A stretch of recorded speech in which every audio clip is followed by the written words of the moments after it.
ये वक्त है 1940 का। टेक्सास में काले और गोरे लोगों में बहुत फ़र्क किया जाता था। काले लोगों से कोई बात नहीं करता था, वो अपना बिजनेस नहीं कर सकते थे। उन्हें गोरे लोगों के अंडर में काम करना पड़ता था। अपना घर लेना तो उस टाइम उनके लिए सबसे बड़ा प्रॉब्लम था। और ऐसे ही एक फैमिली का एक लड़का था बर्नार्ड, जिसकी एक कहानी है। बर्नार्ड इस टाइम बैंक्स के सामने जूते पॉलिश करता है, इसलिए नहीं कि उसे पैसों की ज़रूरत है, बल्कि इसलिए कि वो बैंकर बनना चाहता है, एक बैंक खोलना चाहता है, अपना बिजनेस करना चाहता है और उसके ख्वाब बहुत बड़े हैं। लेकिन काले होने की वजह से किसी बड़े कॉलेज में एडमिशन नहीं ले पाया। यहाँ रहकर वो जितना नॉलेज कर सकता था वो करता था। बैंक से निकलने वालों के जूते वो आहिस्ता आहिस्ता पॉलिश करता था, ताकि वो ज़्यादा देर उसके पास खड़े रहें। उस टाइम में वो जितनी बैंकिंग से रिलेटेड बातें करते, उनके जाने के बाद बर्नार्ड उन्हें अपनी डायरी में लिख लेता था कि वो कान लगा के बैंक मैनेजर की बातें भी सुनता था। ऐसा करते हुए एक दिन वो पकड़ा गया और उसके पेरेंट्स उसे समझाते हैं कि तुम बहुत बड़े बड़े ख्वाब देख रहे हो, सब टूट जाएंगे, बिखर जाएंगे। लेकिन बर्नार्ड जानता था कि उसे अपने ख्वाब कैसे पूरे करने हैं। सीन कट होता है और हम 15 साल बाद दोबारा बर्नार्ड को देखते हैं। इस टाइम उसकी एक वाइफ और एक बेटा भी है, जिन्हें लेकर बर्नार्ड लॉस एंजलिस शिफ्ट हो गया है। लॉस एंजलिस में इतना काले लोगों को डिस्क्रिमिनेट नहीं किया जाता जितना मैक्सिस में किया जाता था, इसलिए उसने फैसला किया था कि वो लॉस एंजलिस में अपना बिजनेस करेगा। यहाँ आते ही इन्होंने अपना रिलेटिव्स के घर स्टे किया था, लेकिन बर्नार्ड फिर भी अपनी वाइफ से प्रॉमिस करता है कि जल्द ही वो यहाँ अपना घर लेगा। अगले दिन वो बाहर निकलता है और पूरे लॉस एंजलिस को विजिट करता है, ऐसे घर देखने के लिए जो लोग बेचना चाहते हों, जिन्हें वो खरीद पाए। टाइम उसने नोटिस किया कि जो ब्लैक कम्युनिटीज़ थी वो पूरी तरह ऑक्यूपाइड थी, यानी वहाँ रहने की जगह नहीं थी। एक एक घर को दो दो फैमिली शेयर कर रही थी, लेकिन दूसरी तरफ वाइट कम्युनिटीज़ में बहुत घर खाली थे। यह नोटिस करते हुए उसे एक बिजनेस आइडिया आता है। वह सोचता है कि इसके लिए ये बहुत अच्छी अपॉर्चुनिटी है अगर वो वाइट कम्युनिटी में घर खरीद खरीद कर ब्लैक लोगों को सेल कर दे। वो यहाँ एक बिल्डिंग देखता है जिसके अंदर बहुत सारे अपार्टमेंट्स थे। उसकी हालत बहुत ज़्यादा ख़राब थी क्योंकि वहाँ कोई रहता नहीं था। इसलिए बर्नार्ड जाकर इस बिल्डिंग के ओनर से मिलता है। वो उनसे कहता है कि आपकी जो प्रॉपर्टी है वो इतनी बेकार पड़ी है, आपको कोई फ़ायदा नहीं दे रही, आप उसे बेच क्यों नहीं देते? अगर आप उसे बेचना चाहें तो मैं उसे अच्छे दामों में ख़रीद सकता हूँ। उस बिल्डिंग के लिए मैं आपको $35,000 दे सकता हूँ। 30,000 डॉलर्स अभी कैश में और बाकी $5,000 मैं आपको रेंट पे चढ़ने के बाद दे दूँगा। आइडिया तो बर्नार्ड का कमाल का था, लेकिन यह आदमी रिस्की बिजनेस नहीं करना चाहता था। इन्हीं बातों के दौरान उसकी नज़र पड़ती है इस आदमी के पास रखे हुए कैलेंडर पे, जो उसे एक बैंक मैनेजर ने दिया था। उसे देखते हुए बर्नार्ड इस आदमी को गुड बाय कहता और यहाँ से बैंक में चला जाता है। बैंक में उसे कैलेंडर भेजने वाले मैनेजर से मिलना था, लेकिन मैनेजर की सिक्योरिटी को काले लोग नहीं पसंद थे, इसलिए वो बर्नार्ड की मीटिंग मैनेजर के साथ नहीं रखती है। रिजल्ट में बर्नार्ड को घंटों बैंक के बाहर खड़े होकर मैनेजर के आने का वेट करना पड़ता है। मैनेजर के बाहर निकलते ही वो मैनेजर को रोक चुका था। वो मैनेजर से कहता है कि मैं आपके बहुत ही पोटेंशियल कस्टमर को जानता हूँ, मुझे उनके साथ बिजनेस करना। अगर आप मुझे लोन दें तो इससे आपके कस्टमर को फ़ायदा होगा और ऐसे आपको भी। लेकिन बैंक मैनेजर बिना सोचे समझे उसको इनकार कर देता है। रात होने पर उसे अब उसी बिजनेसमैन की कॉल आई जिसका नाम लेकर उसने बैंक लेने की कोशिश की थी, और इसी बारे में वह बर्नार्ड से पूछ रहा था। बर्नार्ड भी जानता था कि किया तो उसने बुरा काम ही था, इसलिए वह माफ़ी मांग लेता है। लेकिन सरप्राइजिंगली इस आदमी ने उसे डांटने के लिए कॉल नहीं किया था, बल्कि वो बर्नार्ड के एफर्ट्स को अप्रिशिएट कर रहे थे कि उसने एक जगह से ना सुनने के बाद अपनी एफर्ट्स को छोड़ा नहीं, वो अपने गोल को पूरा करने के लिए लगा रहा। वो बर्नार्ड से कहते हैं कि मैं तुम्हारे लोन का गारंटर बनने के लिए तैयार हूँ। यह सुनकर बर्नार्ड की खुशी का ठिकाना नहीं रहा। उसे ज़िंदगी में पहली मर्तबा बैंक लोन मिला था, जिसे वो अपने रियल एस्टेट के बिजनेस में इन्वेस्ट करता है और बिल्डिंग खरीद लेता है। जब बर्नार्ड अपने साथी के साथ मिलकर बिल्डिंग रेनोवेट कर रहा था, तब यहाँ पर एक ओल्ड लेडी आकर उस पर गुस्सा करती है और कहती है तुम यहाँ पर क्या कर रहे हो? बर्नार्ड बड़े धीमे से जवाब देता है कि मैं यहाँ पर काम कर रहा हूँ। इसके जवाब में वो मगरूर लेडी कहती है ध्यान से करना, कुछ ख़राब ना कर देना। तब बर्नार्ड उसे कहता है कि आप फिक्र ही ना करें, ये मेरी बिल्डिंग है और मैं काफ़ी अच्छे से इसका ख्याल रखूँगा। अभी जो सुनने के बाद ये लेडी वहाँ से चले जाती है और कुछ ही देर में यहाँ पुलिस आ जाती है। पुलिस बर्नार्ड को बताती है कि उसे उस ओल्ड लेडी ने बुलाया है क्योंकि वो आप क्लेम कर रहे हैं कि ये बिल्डिंग आपकी है, हालांकि हम जानते हैं कि ये वाइट लोगों की कम्युनिटी। बर्नार्ड शायद इस सिचुएशन के लिए पहले से ही तैयार था, इसलिए भी वो लीगल डॉक्यूमेंट्स अपने पास रखा रहता है और पुलिस को दिखाता है और पुलिस को भी यकीन आ जाता है कि ये प्रॉपर्टी उसी की है। पुलिस यहाँ से जा चुकी थी। कुछ दिन बाद दोबारा बर्नार्ड लैंप लेकर जब इस बिल्डिंग में आ रहा था तो वो ओल्ड लेडी कहती है, ये कौन सा टाइम है रेनोवेशन का। जवाब में बर्नार्ड यह आहिस्ते से कहता है कि मैं अब कोई रेनोवेशन वर्कर नहीं हूँ, मैं यहाँ का ओनर हूँ। यह कहकर वो अपने अपार्टमेंट में जा चुका था और ये लेडी उससे गुस्से से तिलमिला चुकी थी। थोड़े ही दिन गुजरे थे और ये लेडी बिल्डिंग छोड़कर चली जाती है क्योंकि वह एक ही बिल्डिंग में ब्लैक लोगों के साथ नहीं रहना चाहती थी। उसके जाते ही उसका अपार्टमेंट बर्नार्ड ब्लैक लेडी को दे देता है। और अब जैसा उसे पहले ही पता था कि लॉस एंजलिस में ब्लैक लोगों की मार्केट बहुत बड़ी है प्रॉपर्टी के लिए, देखते ही देखते उसकी बिल्डिंग के सारे अपार्टमेंट्स रेंट आउट हो जाते हैं, जिसके बाद वो बिल्डिंग के ओनर को वो रकम भी वापस कर देता है जो उसने पेंडिंग की थी। साथ ही वो बैंक का भी लोन भी चुका चुका था। यह आदमी बर्नार्ड की काबिलियत से बहुत खुश होता है और वो बर्नार्ड को अपने साथ बिजनेस करने के लिए ऑफ़र देता है। बर्नार्ड के लिए इससे अच्छी अपॉर्चुनिटी क्या हो सकती थी। वो उसके साथ हाथ मिला लेते और उसकी दी इन्वेस्टमेंट से ये लोग एक और बिल्डिंग खरीद लेते हैं, जिसे रेनोवेट करने के बाद ये लोग इसे भी रेंट आउट कर चुके थे। रियल एस्टेट मार्केट के फ्रंट पेज सबको बर्नार्ड का बिजनेस पार्टनर नज़र आता था, जो कि एक वाइट मैन था। ऐसे बिजनेस करने में कोई प्रॉब्लम नहीं हो रही थी और जितना प्रॉफिट आता था उसे ये आधा आधा बांट लेते थे। इस मेहनत के बाद उसने अपने अपार्टमेंट के साथ साथ अपना एक महनुमा शानदार घर भी खरीदा, जहां वो अपने फैमिली के साथ शिफ्ट हो चुका था। लेकिन हर चीज़ हमेशा ठीक चलते रहे इस दुनिया में तो ऐसा हो ही नहीं सकता। चेंजेस उसकी ज़िंदगी पर भी ख़त्म नहीं हुए थे। कुछ सालों बाद बर्नार्ड का बिजनेस पार्टनर मर जाता है और बर्नार्ड की कंपनी में जितने उसके शेयर थे वो चले जाते हैं सारे उसके वाइफ के पास। लेकिन उसकी वाइफ भी यहाँ रहने वाले बाकी लोगों की तरह ब्लैक लोगों को पसंद नहीं करती थी। वो बर्नार्ड के साथ अब और काम नहीं करना चाहती थी। वो बर्नार्ड से कहती है कि तुम अपने सारे शेयर्स मुझे सस्ते दामों में बेच दो, नहीं तो मैं तुम्हें शू कर दूंगी। बर्नार्ड भी ये बात अच्छे से जानता था कि जिस तरह ब्लैक लोगों की डिस्क्रिमिनेशन यहाँ पर चलती है, जज भी ज़रूर उसी लेडी का साथ देंगे। लेकिन फिर भी अपनी बेइज्जती का बदला लेना वो चाहता था, इसलिए वो शेयर्स बेचने से मना कर देता है। अब चाहे ये मामला कोर्ट तक चला जाए, ये केस जीतने के लिए अब बर्नार्ड को किसी ऐसे आदमी की ज़रूरत थी जो बर्नार्ड को और उसकी बिजनेस पार्टनर के दरमियान हुए बिजनेस डील के बारे में जानता हो। उसे याद आता है वही बैंक मैनेजर जिससे उसने लोन लिया था और फ़ौरन बैंक मैनेजर से मिलने जाता है। लेकिन पहले ही बिजनेसमैन की विधवा बीवी उस मैनेजर से मिल चुकी है। लाचार बर्नार्ड अब इस बिल्डिंग में खड़ा इधर उधर देख रहा था। इस बिल्डिंग में चारों तरफ बैंक थे और हर बैंक में काले लोगों के लिए ऐसे ही डिस्क्रिमिनेशन पाई जाती, ऐसे ही काले लोगों को जलील किया जाता था। इस बिल्डिंग में जो चारों के चारों बैंक थे उन सभी ने कभी न कभी बर्नार्ड को जलील किया था, डिस्क्रिमिनेट। वहाँ खड़े खड़े बर्नार्ड के दिमाग में एक बहुत ही बढ़िया आइडिया आता है। वो क्यों ना मैं ये बिल्डिंग ही खरीद लूँ, फिर इसके बाद यहाँ पे जो सारे बैंक हैं वो देखता हूँ कि वो मुझे कैसे जलील करते हैं। लेकिन मसला वही कि अभी भी उसके पास इतनी ज़्यादा इन्वेस्टमेंट नहीं थी। अब वो लॉस एंजलिस के रियल एस्टेट के एक बड़े बिजनेसमैन से मिलता है। किस्मत से वो भी उन्हीं की कम्युनिटी का है। बर्नार्ड उसे अपना बिजनेस प्रपोजल देता है। बैंक्स वाले बिल्डिंग को खरीदने का सुनते ही जॉय की हंसी छूट गई थी। लग रहा था कि शायद बर्नार्ड का दिमाग ख़राब है, क्योंकि वहाँ की कीमत बहुत ज़्यादा थी। साथ ही साथ कभी किसी ब्लैक आदमी ने लॉस एंजलिस में इतनी कीमती ज़मीन नहीं खरीदी थी। बर्नार्ड यहाँ उसकी सारी बातों को जवाब देता है, सारी कैलकुलेशन बताता है कि कितने में वो लैंड खरीदेंगे और उन्हें कितना प्रॉफिट हो सकता है, उन्हें लैंड खरीदने की कैसे है। सारे बातें सुनकर जॉय जान चुका था कि बर्नार्ड एक ज़हीन इंसान, एक जज्बाती इंसान नहीं, जो वो उसे पहले समझ रहा था। एंड पे बर्नार्ड ने उसे ये भी कहा कि अगर हम बैंक वाली बिल्डिंग खरीद लेते हैं तो वहाँ मौजूद सभी बैंक्स हमारे ये काम करेंगे, फिर उन्हें हमें फेवर्स देने ही पड़ेंगे।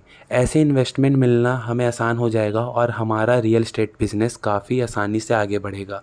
बर्नार्ड का आइडिया उसे बहुत ज़्यादा कमाल लगा और वो बर्नार्ड का अप्रिशिएट करता है और कहता है कि मेरे पास बहुत पैसा है, लेकिन ऐसा आइडिया कभी मेरे दिमाग में नहीं आया। इतना पैसा होने के बावजूद भी आज तक मैं वाइट लोगों के लिए काम करता आया हूँ, लेकिन अब मैं तुम्हारे लिए साथ काम करूँगा। अभी भी एक मसला था। अकन ने प्रॉपर्टी खरीद इन्हें वाइट लोगों की कम्युनिटी से कम्युनिकेट करने के लिए, यानी अपना मैसेज पहुंचाने के लिए किसी वाइट आदमी की ही ज़रूरत थी। बर्नार्ड कहता है परेशान ना हो, वो अभी मेरे पास है। असल में बर्नार्ड के अंदर मैक्स नाम का आदमी काम करता था। वो वाइट था, साथ ही साथ ऑनेस्ट और हार्ड वर्किंग भी था। बर्नार्ड और जॉय मिलकर उसे अपना प्लान के लिए तैयार करना शुरू कर देते हैं। उसे हाई क्लास लोगों में उठने बैठने की मेहनत सिखाते हैं, गोल्फ खेलना सिखाते हैं और साथ ही रियल एस्टेट का हम बिजनेस मॉडल भी समझा देते। वह सारी कैलकुलेशन भी जो एक बिल्डिंग खरीदने का था या बेचने से पहले करता है, वो उसने जल्द ही ये सब कुछ सीख लिया था और अब उनके प्लान के अकॉर्डिंग वो बहुत अच्छे से गोल्फ भी खेल रहा था और साथ साथ रियल एस्टेट की कैलकुलेशन भी कर पा रहा था। अब इसी गोल्फ क्लब के अंदर मैक्स मिलता है उस बिल्डिंग के ओनर से, जो जॉय के ही एक प्लान के अकॉर्डिंग अरेंज की थी।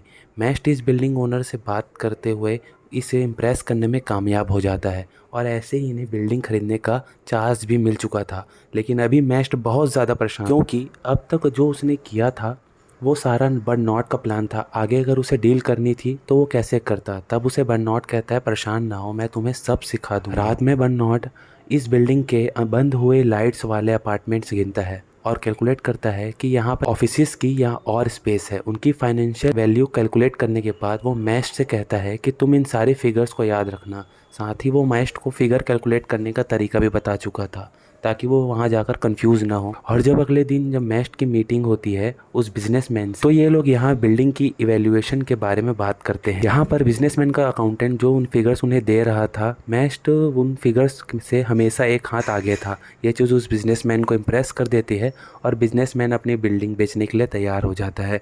इस बिल्डिंग को खरीदने के बाद बर्नॉट और जॉय दोनों की ही पोजीशन बहुत स्ट्रांग हो चुकी थी। इस बिल्डिंग के एक छोटे से बैंक के एक छोटे से मैनेजर ने बर्नॉट के लिए इतनी मुश्किलें पैदा की थी, वो भी ये देखकर हैरान था कि इस बिल्डिंग के बैंक का हर प्रेसिडेंट अपने ऑफिस से बाहर आकर बर्नॉट को सलाम किया करता था। बैंकों की सपोर्ट की वजह से बर्नॉट और जॉय का रियल एस्टेट का बिजनेस बहुत तरक्की कर लेता है। इन दोनों के एफर्ट्स ने लॉस एंजलिस में ब्लैक लोगों की डिस्क्रिमिनेशन को काफ़ी कम कर दिया। ब्लैक लोगों की पोजीशन काफ़ी स्ट्रांग हो गई थी। वो लोग बड़ी आसानी से लॉस एंजलिस में घर खरीद सकते थे और अब तो उनके लिए बिजनेस अपॉर्चुनिटी भी बहुत बढ़ गई थी। लोग उनके साथ मिलकर काम करना पसंद करने लगे थे। बहुत सी बिल्डिंग ऐसी बन गई जिसमें ब्लैक और वाइट लोग एक साथ रहते थे। यहाँ तक बर्नॉट और जॉय अपने बिजनेस में इतनी तरक्की कर लेते हैं कि शहर के वाइट प्रेसिडेंट भी खुद इनके साथ आकर पिक्चर उतरवाते हैं। इतनी तरक्की करने के बाद, कामयाब होने के बाद, बर्नॉट अपने पेरेंट्स से मिलने के लिए वापस टेक्सास जाता है, जहाँ अब उसके डैड उसके ऊपर फ़ख्र करते हैं। बर्नॉट अपने बेटे को शहर घुमाता है और इस बैंक के पास भी लेकर जाता है जिसके सामने बैठकर वो बूट पॉलिश किया करता था।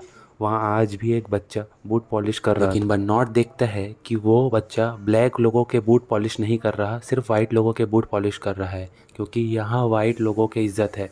आज भी यहाँ ब्लैक लोगों को डिस्क्रिमिनेट हो जलील होते देखकर उसको दिल से बहुत दुख हुआ और अब उसने धरे दिल से सोच लिया था कि वो ये डिस्क्रिमिनेशन को ख़त्म करने के लिए ब्लैक लोगों के हक में आवाज़ उठाने के लिए काम करेगा। अब वो अपने बिजनेस पार्टनर जो के पास जाता है और उसे टेक्सास की बैंक बिल्डिंग खरीदने को कहता है। पहले पहले जॉय को लगा कि बर्नॉट का दिमाग ख़राब हो गया है, लेकिन जब बर्नॉट उसे दलीलें देता है कि ये खरीद कर उन्हें कितने फ़ायदे होंगे, तो जॉय भी उसे खरीदने के लिए मान चुका था। हमेशा की तरह इन्हें वाइट लोगों की डील करने के लिए किसी वाइट इंसान की ही ज़रूरत पड़ती, जिसके लिए यह मैस्ट को ही सेलेक्ट करते हैं।